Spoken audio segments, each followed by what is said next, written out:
사무엘상 20장 1절부터 11절 말씀 마음을 집중하시고 함께 읽어보십니다. 다윗이 라마나요스에서 도망하여 요나단에게 이르되 내가 무엇을 하였으며 내 죄악이 무엇이며 네 아버지 앞에서 내 죄가 무엇이기에 그가 내 생명을 찾느냐. 요나단 그에게 이르되 결단코 아니라 내가 죽지 아니하리라. 내 아버지께서 크고 작은 일을 내게 알리지 아니하고는 행하지 아니하나니 내 아버지께서 어찌하여 이 일은 내게 숨기리요. 그렇지 아니하니라. 다윗이 또 맹세하여 이르되 내가 네게 은혜 받은 줄을 내 아버지께서 밝히 알고 스스로 이르기를 요나단이 슬퍼할까 두려운즉 그에게 이것을 알리지 아니하리라 함이니라. 그러나 진실로 여호와의 살아계심과 내 생명을 두고 맹세하노니 나와 죽음의 사이는 한 걸음뿐이니라. 요나단이 다윗에게 이르되 내 마음의 소원이 무엇이든지 내가 너를 위하여 그것을 이루리라. 다윗이 요나단에게 이르되 내일은 초하루인즉 내가 마땅히 왕을 모시고 앉아 식사를 하여야 할 것이나 나를 보내어 셋째 날 저녁까지 들에 숨게 하고 내 아버지께서 만일 나에 대하여 자세히 묻거든 그때에 너는 말하기를 다윗이 자기 성읍 베들레헴으로 급히 가기를 내게 허락하라 간청하였사오니 이는 온 가족을 위하여 거기서 매년제를 드릴 때가 되미니이다 하라. 그의 말이 좋다 하면 내 종이 평안하려니와 그가 만일 노하면 나를 해하려고 결심한 줄을 알지니 그런즉 바라건대 내 종에게 인자하게 행하라. 내가 내 종에게 여호와 앞에서 너와 맹약하게 하였음이니라. 그러나 내게 죄악이 있으면 내가 친히 나를 죽이라. 나를 네 아버지에게로 데려갈 이유가 무엇이냐 하니라. 요나단이 이르되 이 일이 결코 내게 일어나지 아니하리라. 내 아버지께서 너를 해치려 확실히 결심한 줄 알면 내가 네게 와서 그것을 네게 이르지 아니하겠느냐 하니 다윗이 요나단에게 이르되 내 아버지께서 혹 엄하게 네게 대답하면 누가 그것을 내게 알리겠느냐 하더라. 요나단이 다윗에게 이르되 오라 우리가 들로 가자 하고 두 사람이 들로 가니라. 아멘. 오늘도 이 말씀에 보면은 다윗이 또 다른 곳으로 도망하였다 하는 말씀으로 시작을 합니다. 이미 앞서서도 반복되는 말씀을 보면은 다윗은 죽음을 모면하기 위해서 도피하는 과정, 도망하여 피하는 과정들이 계속 있었어요. 그런데 우리 읽은 이 앞에 19장에서는 다윗이 피한 곳이 사무엘의 고향 라마에 있는 나요시라고 하는 곳. 그 라마 나요스에 숨었을 때에 물론 이제 다윗이 사울이 그 소식을 접하고 그를 붙잡아 오려고 전령들 군사들을 보냈다고 그랬죠. 그것도 세 차례에 걸쳐서 보냈지만은 그들도 다 그 라마나요스의 특이한 현상. 그것은 누구든지 그 라마나요스에 이르면은 그 안에 품었던 악한 마음들이 사라지고 오히려 하나님의 영이 임하여 그 모든 사람들이 예언을 하는 아주 특이한 현상이 일어났던 것이죠. 그래서 이제 결국은 아무 소용이 없게 되자 사울이 직접 그 라마나요스를 오게 되는 것이죠. 그런데 그 사울마저도 악한 마음이 떠나고 오히려 하나님의 영이 임하여 예언을 하는 그런 말씀이 이제 지난 시간에 나눴던 것이에요. 그리 보면은 이 다윗에게 있어서 정말 도피처는 이 라마나요시란 말이에요. 하나님의 영이 충만한 곳 그 라마나요스에 머물러야 하는데 다윗도 좀 조급한 마음이 앞섰던지 그 라마나요스를 떠나서 오히려 요나단에게로 가는 거예요. 자, 이게 우리가 어떤 이런 위기 속에서는 보면은 분별을 놓칠 때가 있어요. 그래서 우리의 마음이 왜 항상 평안해야 하는가 하면은 마음이 평안하지 않고 불안하면은 실수하기 쉽고요, 엉뚱한 일을 알기가 쉽습니다. 지금 다윗도 이 불안한 마음으로 인하여 어찌하든지 지금 이 죽음의 위기를 근본적으로 해결할 생각을 했던지 그가 그 라마나요스를 떠나서 요나단에게 갔다 하는 것이죠. 그에게 있어서 정말 믿을 수 있는 사람은 지금으로서는 요나단밖에 없는 거예요. 물론 하나님이 배후에서 지켜주시지만은 현실적인 상황에서는 그를 돕는 자로서 유일하게 요나단이 있는 거예요. 그런데 그 요나단도 사실은 그 자기를 죽이려고 하는 사울 왕의 아들이잖아요. 또 차기 왕권을 놓고 보면은 이 요나단과 다윗은 경쟁자가 될 수밖에 없어요. 그렇지만은 요나단은 그런 욕심에 집착하지 아니하고 이 친구 다윗을 자기 목숨처럼 사랑하였기 때문에 어찌하든지 아버지와 자기 친구 다윗 사이를 화해시키려고 했고, 이런 위기의 상황일 때마다 피하도록 결정적인 역할을 한 사람이 요나단인 것이죠. 자, 마침내 이런 위기 속에서 요나단을 찾아간 까닭은 어찌하든지 그 아버지와의 근본적인 문제를 해결하기 위함이었어요. 자, 20장 1절 거기 보면은 친구 요나단을 만나서 이렇게 말하죠. 내가 무엇을 하였으며 내 죄악이 무엇이며 네 아버지 앞에서 내 죄가 무엇이기에 그가 내 생명을 찾느냐. 이거는 항변이기도 하지만은 또 자기 결백을 친구에게 털어놓는 거예요.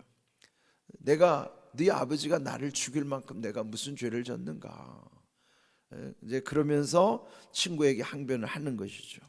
그때 이 요나단은 거기에 대한 설명 없이 단호하게 말하기를 결단코 아니라 네가 죽지 아니하리라. 그래서 오늘 제목을 결단코 죽지 아니하리라. 여기에 복음이 있어요. 여러분, 우리 인생에 있어서 가장 두려움의 대상이 죽음이거든요. 죽음에 대한 두려움을 여기서 3절 끝에 보면은 다윗이 뭐라고 표현했는가 하면은 3절 끝에 진실로 여호와의 살아계심과 네 생명을 두고 맹세하노니 나와 죽음의 사이는 한 걸음뿐이니라. 지금 내가 살아 있지만은 죽는 것과 사는 것 사이는 한 걸음 차이밖에 없다는 거예요. 한 걸음 잘못 내디디면 그게 죽는 거란 말이에요. 여러분, 인생이 죽음이라는 것이 멀리 있는 게 아니에요. 그냥 삶과 죽음은 붙어 있는 거예요. 그냥 손바닥 뒤집듯이 뒤집어지면은 그 죽는 거라고요. 그렇게 우리 인생은 살아가는 것과 죽는 것이 멀지 않아요. 그런데도 이 세상에 집착하는 사람들은 죽음은 자기에게는 오지 않을 것처럼 죽음을 잊어버리고 사는 사람들도 적지 않다고요. 그런데 죽음을 늘 기억하면서 사는 것이 현실을 지혜롭게 살아가는 길이에요. 우리의 사는 동안이 헛되지 않기 위해서라도 우리의 마지막 죽음을 기억하면서 사는 것이 중요해요. 여러분, 보통 세상 사람들이 흔히 잘 쓰는 말 중에 하나가 메멘토 모리라는 말이에요. 아마 많이 들어보셨을 거예요. 메멘토 모리라는 건 라틴어인데 메멘토라는 것이 기억하라, 그럼 remember. 모리라는 게 죽음이거든요. 그러니까 메멘토 모리를 영어로 해석하면은 remember your death예요. 너의 죽음을 기억하라. 참 좋은 말이죠. 너의 죽음을 기억하라. 메멘토 모리. 그런데 이 말이 이 경구가 나온 배경이 있어요.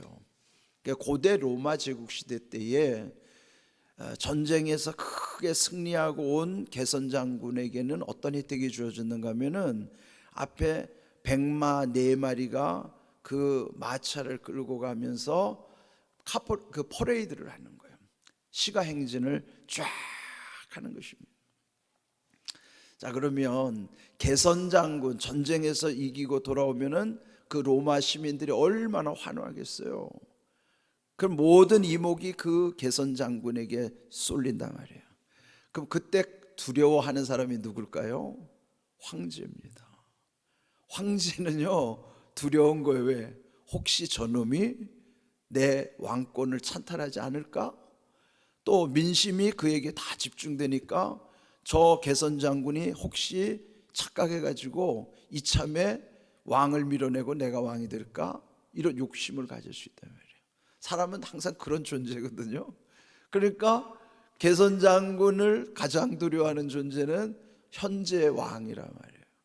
그때 왕이 그것을 예방하기 위해서 한 조치가 그 게선 장군이 탄 마차 위에다가 노예를 한 명 붙여놓는 거예요. 그 노예에게 그 게선 장군이 막 갈 때 환호하는 사람들마다 계속 끊임없이 외치게 하는 거예요. 그게 뭐냐면은 메멘토 모리, 또 지나가다가 메멘토 모리, 그걸 외치게 하는 거예요. 그 무슨 뜻이라고요? 너희의 죽음을 기억하라. 왜 그렇게 했겠어요? 왕이 노예를 통해서 그렇게 시킨 까닭은 너 함부로 까불면 나한테 죽는다 이거예요. 경고성 발언을 하는 거예요. 이게 대단한 위협이죠. 그러면 이 게선 장군이 그 노예의 말을 들으면서 아, 왕이 왜 이런 조치를 취했을까? 내 왕권을 너 찬탈하면 너 죽는다 이 말이에요. 그래서 메멘토 모리를 노예로 하여금 계속 외친 거예요. 너도 죽는다. 까딱 잘못하면 너도 죽는다. 그걸 계속 외치는 거예요. 그러나 로마 황제가 자기에게 위협이 되는 인물에게 자기의 그걸 방지하기 위해서 메멘토 모리를 외치지만 사실은 성경은 우리에게 메멘토 모리를 말씀하는 거예요. 너 죽는 존재야. 너가 죽을 존재라는 걸 기억하란 말이에요. 황제도 메멘토 모리를 외치겠지만은 실상 성경도 우리에게 메멘토 모리를 지금 계속 들려주고 있어요. 너의 죽음을 기억하라. 우리는 삶의 끝이 죽음이에요. 점점 다가오죠. 그래서 메멘토 모리를 기억하는 사람만이 인생을 헛되게 살지 않는 거예요. 그래서 늘 하나님을 기억하는 것이죠. 마치 그 게선 장군이 메멘토 모리를 들을 때마다 누구를 기억해요? 황제를 기억할 거 아니에요? 그럼 우리는 성경에서 들려주시는 메멘토 모리를 들을 때마다 누구를 기억해요? 하나님을 기억하는 것이지. 그러니까 우리도 메멘토 모리를 기억해야 된다고. 우리도 죽는 존재라는 사실은. 그런데 여기 지금 다윗은 그게 지금 현실이에요. 자기가 살아있는 것과 죽음이라는 게 한 걸음밖에 차이가 없다. 그 사이에 놓여 있다. 그는 뭐예요? 이에 다윗만이 그런 게 아니라 우리가 몰라서 그렇지 우리도 우리의 삶과 죽음은 멀지 않아요. 그는 우리 항상 이 말씀을 통해서 거울에 비추어 주는 거예요. 오늘을 기억하십시오. 메멘토 모리를 기억하십시오. 라틴어라 그 어렵게 느껴지지만 너의 죽음을 기억하라 말이에요. 고대 로마 시대 때부터 그렇게 들려졌던 말이 모든 인생들이 다 자기한테 들려주는 말 같으니까 다 자기한테 적용하는 거예요. 아, 메멘토 모리. 근데 그 세상 사람들은 그 배경을 모르고 그냥 그것만 딱 따가지고 아, 죽음을 기억해야 되는구나. 그런데 실제로 중요한 거는 성경이 그렇게 말씀하신다는 사실이에요. 너의 죽음을 기억하라. 우리가 죽음을 기억해야 하는 것은 죽기 위함이 아니라 잘 살기 위함이에요. 그러면은 잘 죽기 위해서 잘 사는 거, 그 잘 사는 걸 웰비잉이라고 그러잖아요. 요즘 사람들이 웰비잉에 관심이 많아요. 그런데 요즘은 웰다잉, 그게 뭐냐면 잘 죽는 것, 웰다잉에 관심이 더 많다면. 왜 웰다잉에 관심을 두냐면 그래야 웰비잉이 이루어지기 때문이에요. 잘 살려면 죽음을 기억하고 잘 죽는 게 뭐예요? 주님 안에 죽는 게 잘 죽는 거란 말이에요. 예수님이 죽은 나사로를 살릴 때 하신 말씀이 있잖아요. 요한복음 11장 25절. 나는 부활이요 생명이니 나를 믿는 자는 죽지 아니할, 나를 믿는 자는 죽어도 살겠고 무릇 살아서 나를 믿는 자는 영원히 죽지 아니하리니 이것을 네가 믿느냐? 그게 요한복음 11장 25절. 왜 나사로를 죽음 가운데 살리면서 그 말씀하셨겠어요? 이거는 나사로는 죽었다 살아났지만 또 죽어야 될 존재지만은 이렇게 너희에게 이 사건을 통해서 내가 알려주는 것은 진짜 하고 싶었던 말씀은 바로 그거예요. 예수님이 부활이요 생명이신 것을 믿으면 그 믿는 자에게는 죽어도 살겠고 무릇 살아서 믿는 자는 영원히 산다는 사실을 알려주시는 거예요. 그러니까 여러분, 죽음을 이기고 죽음의 문제를 해결하신 분은 예수님밖에 없어요.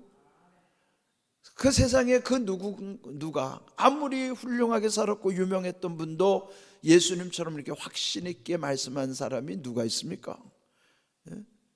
우리는 예수님이 우리에게 부활의 증거를 보여주셨고, 예수님이 첫 부활의 첫 열매로 살아나셔서 나는 부활이요 생명이니 나를 믿는 자는 죽어도 살겠고 무릇 살아서 나를 믿는 자는 영원히 죽지 아니할 것이다. 그처럼 확실한 게 어디 있습니까? 예수님이 우리에게 그걸 보여주셨기 때문에 그런 확신 가운데 살아가는 사람은 죽음을 두려워하는 게 아니라 죽음을 기억하면서 오늘 현실을 잘 사는 거예요. 헛되이 살지 않고 하나님의 뜻을 구하고 하나님이 기뻐하시는 모습으로 살아가는 것이죠. 오늘 여기 주신 말씀, 결단코 죽지 아니하리라는 말씀은 요나단이 다윗에게 하는 말이지만은 실상은 성경이 우리에게, 예수님이 나에게 주시는 말씀이에요. 그 말씀 아니면은 의미가 없잖아요. 그런데 다윗이 삶과 죽음이 한 걸음 차이밖에 없다는 것, 이거는 깊이 새겨야 될 말씀.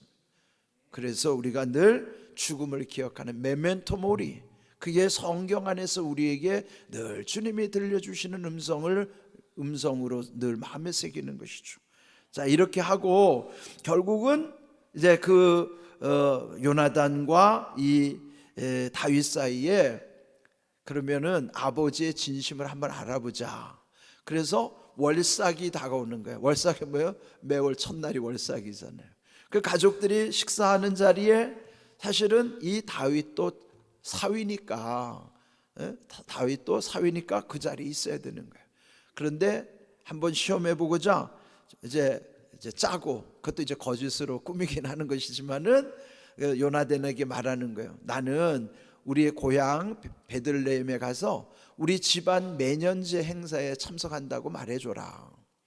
그러면은 이제 월삭의 가족 모임에서 첫째 날, 둘째 날, 그럼 이제 셋째 날이 되면은 물어볼 거 아니겠는가? 왜 다윗이 안 보이냐? 그랬을 때 이렇게 말해주면 그때 네 아버지 반응이 있을 거 아닐까?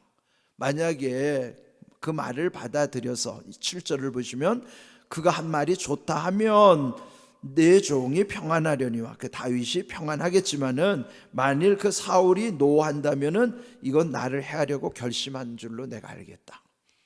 그러니까 여러분, 반응이 중요하잖아요. 그러니까 그 사울이 문제 삼지 않으면은 나를 죽일 의사는 없구나. 순간적으로 그렇게 할 수 있다고 생각하지만은, 근데 만약에 그 자리에서 화를 냈다 그러면 나를 죽일 마음을 거둔 게 아니다. 이제 그렇게 알겠다. 이제 그렇게 하고 이제 헤어지는 거예요. 그러니까 다윗도 참 용이지도 하죠.